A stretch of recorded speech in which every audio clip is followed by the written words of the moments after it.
কচুরলতি, ও কচুরলতি, বাদ কেউ দেয় না তোকে, বাঙাল থেকে ঘটি, পুষ্টিগুণে সমৃদ্ধ তুই, দিলি তো বাড়িয়ে প্রাণের গতি। হ্যাঁ বন্ধুরা, ঠিকই ধরেছেন। আজকে অত্যধিক পুষ্টিগুণে সমৃদ্ধ একটি রেসিপি আপনাদের করে দেখাবো, তা হলো কচুরলতি। এই কচুরলতি বানাতে খুব বেশি উপকরণ লাগে না, খুব অল্প সময়ে খুব অল্প খরচাতেই আপনারা বাড়িতে বানিয়ে নিতে পারবেন। নমস্কার বন্ধুরা, কেমন আছেন সবাই? আশা করি সকলে আপনারা সুস্থ আছেন। রসনার তৃপ্তিতে আপনাদের আবারও একবার স্বাগত জানাই। কচুরলতিগুলোকে তুলে আনার পর একটি পাত্রের মধ্যে ফুটন্ত গরম জলে দিয়ে রাখলাম, যাতে কচুরলতির গায়ের যে আঁশগুলো সুন্দরভাবে ছাড়ানো যায়। আপনারাও এই পদ্ধতিতেই ছাড়িয়ে নেবেন। তারপর একটি পাত্রের মধ্যে লতিগুলোকে তুলে নিয়ে ভালোভাবে ধুয়ে নিচ্ছি, যাতে লতির গায়ে ছোট্ট ছোট্ট যে আঁশগুলি লেগে থাকে সেইগুলি ভালোভাবে ধুয়ে নিলে জলের মধ্যে দিয়ে বেরিয়ে যায়।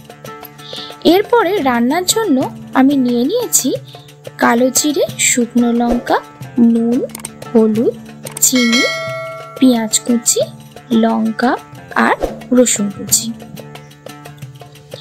আর আমি রান্নাটি এখানে বানাবো চিংড়ি মাছ দিয়ে, তাই নুন হলুদ দিয়ে চিংড়ি মাছটাকে ম্যারিনেট করে রাখলাম। আপনারা চাইলে চিংড়ি মাছ ছাড়াও বানাতে পারেন। এরপরে গ্যাসের চুলায় একটি কড়াই বসিয়ে নিয়ে 1.5 গ্লাস মতো জল দিয়ে দিলাম, আর কচুরলতিগুলোকে আমি সিদ্ধ করতে দেব 10 মিনিটের জন্য। একটু হাই ফ্লেমে আপনারা সিদ্ধ করে নেবেন 10 মিনিটের জন্য, বেশিক্ষণ সিদ্ধ করার দরকার নেই, তাহলে কিন্তু লতিটা গলে যাবে। এই কচুরলতি এতটাই পুষ্টিগুণ সম্পন্ন যা কিনা কোষ্ঠকাঠিন্য, বাত, প্রেশার, এমনকি চোখের রোগেরও মহা ঔষধি। বাড়িতে অতি অবশ্যই আপনারা কিন্তু রেসিপিটা ট্রাই করবেন। 10 মিনিট পরে যখন আমার লতিটা সিদ্ধ হয়ে গেল, আমি একটি চুবড়ি নিয়ে তার মধ্যে জলটা স্ট্রেন করে নেব। তারপরে কড়াইকে আমি আবারও বসিয়ে দেব একটু সর্ষের তেল দিয়ে। তার মধ্যে আমি দিয়ে দিলাম শুকনো লঙ্কা আর কালো জিরে।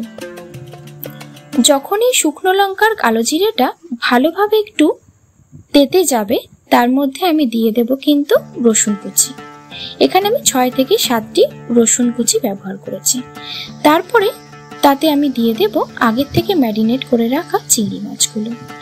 চিংড়ি মাছগুলো খুব বেশি ফ্রাই করবেন না, 1 থেকে 2 মিনিট, না হলে কিন্তু চিংড়ি মাছগুলো স্টিফ হয়ে যাবে। এরপরেই আমি এতে অ্যাপ্লাই করলাম 2টি মিডিয়াম সাইজ পেঁয়াজ কুচি। পেঁয়াজ কুচির সাথে চিংড়ি মাছটা ভাজলে কিন্তু চিংড়ি মাছ স্টিফ হবে না, কেননা পেঁয়াজের রসটা কিন্তু থাকে, যা কিন্তু চিংড়ি মাছের মধ্যে ঢুকে গেলে চিংড়ি মাছটা স্টিফ হয় না। ভালোভাবে ভাজতে থাকবো একে আমি আরো 5 মিনিট ধরে, এবং এর সাথেই আমি 4 থেকে 6টি কাঁচা লঙ্কাকে চিড়ে দিয়ে দিলাম, যাতে কাঁচা লঙ্কার ঝাল এবং ফ্লেভার দুটোই রান্নার মধ্যে থাকে। এর সঙ্গে আমি দিয়ে দেব 2 চা চামচ মতো নুন। নুনটা দিয়ে দিলে কড়াইয়ে থাকা যেসব উপকরণগুলি সুন্দর মেল্ট হয়ে যাবে। খানিক পরে আমি এতে অ্যাপ্লাই করলাম 1 চা চামচ হলুদ গুঁড়ো, 2 চা চামচ চিনি। চিনিটা একটু দিলাম এই কারণে রান্নাটা একটু মিষ্টি মিষ্টি খেতে ভালো লাগে, তবে খুব বেশি দেবেন না, কিন্তু অল্প একটু দেবেন, তাহলেই হবে। এরপর এই মশলাটাকে একটু ভালোভাবে আমি ফ্রাই করতে থাকবো।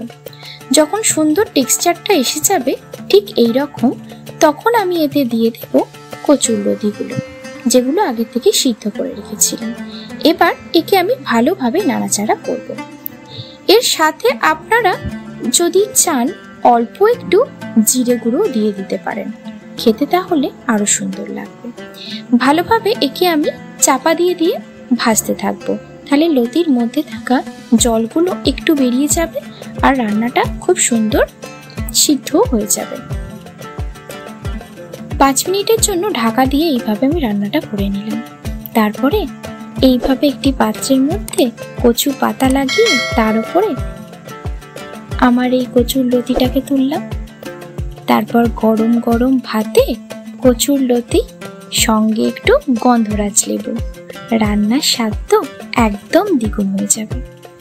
অবশ্যই রেসিপিটা বাড়িতে ট্রাই করবেন, কমেন্টে জানাবেন রেসিপিটা কেমন লাগলো। ভালো লাগলে একটা লাইক করবেন, বন্ধুদের সাথে শেয়ার করবেন আর সাবস্ক্রাইব করতে ভুলবেন না কিন্তু। ততক্ষণ পর্যন্ত সকলে সুস্থ থাকবেন।